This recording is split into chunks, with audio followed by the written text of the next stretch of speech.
Hey friends, welcome back to another edition of watercolor painting. Today I have something slightly different for you. I'll be showing you how I use two different mediums in the same project. I'll be using watercolors and Spectrum Noir alcohol markers. These come in a wide variety of colors.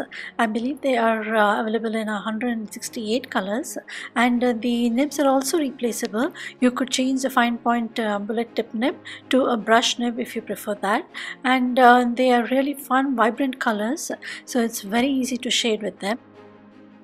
And here is a closer look at the markers themselves. These are ergonomically designed and they have a hexagonal barrel, and that really helps the markers to stay on your desk and not roll away.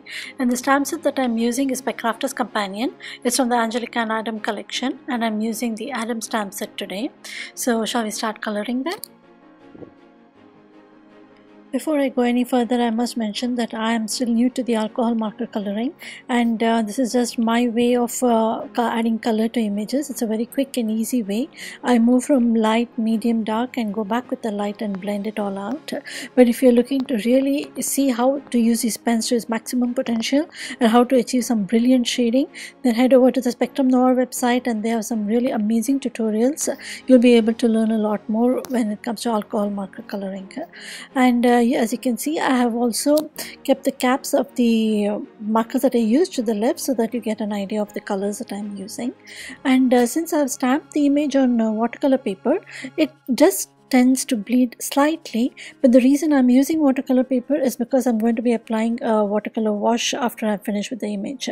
But if you do not want to use watercolors, then I would suggest that you would go for the heavyweight cardstock that you usually use with alcohol markers, and Crafter's Companion has some really good cardstock on their website, and that is what I use when I don't use watercolors for the background.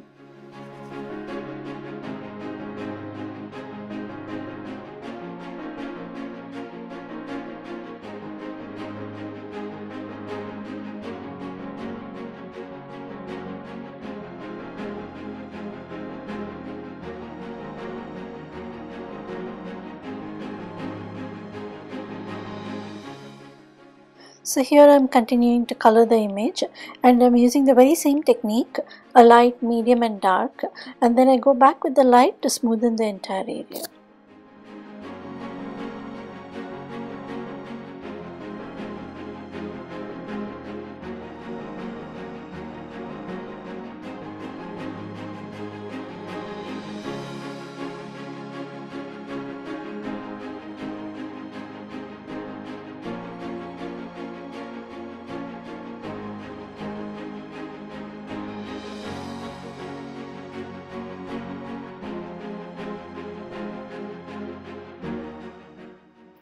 So now that I'm done coloring the image, I'm going back with the damp brush and applying a light layer of water there, and then going back to the palette and picking up some green and dropping the pigment onto the wet and damp areas.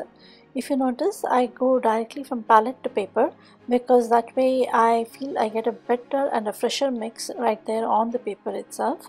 If you are more comfortable, you can always mix your colors on the palette, but I find it sometimes hard to judge the intensity of your colors on the palette, and that's where I feel we end up having a light too pale a wash, or sometimes the washes get too dark. So I am just continuing to dampen the area and laying in more pigment and letting it blend and bleed on its own.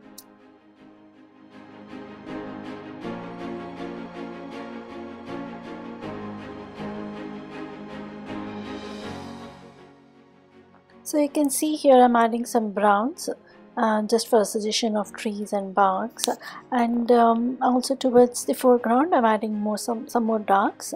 Sometimes I try to mix a little bit of blue and pink right there on the paper to give it some shadow areas, and that's how I keep building by adding more darks to the foreground and adding more darks towards the side, so that your eyes will be finally trained to go towards the focal point. And here the focal point is that little guy there, so we are trying to darken the edges in such a way that your eyes automatically move towards the little boy standing there.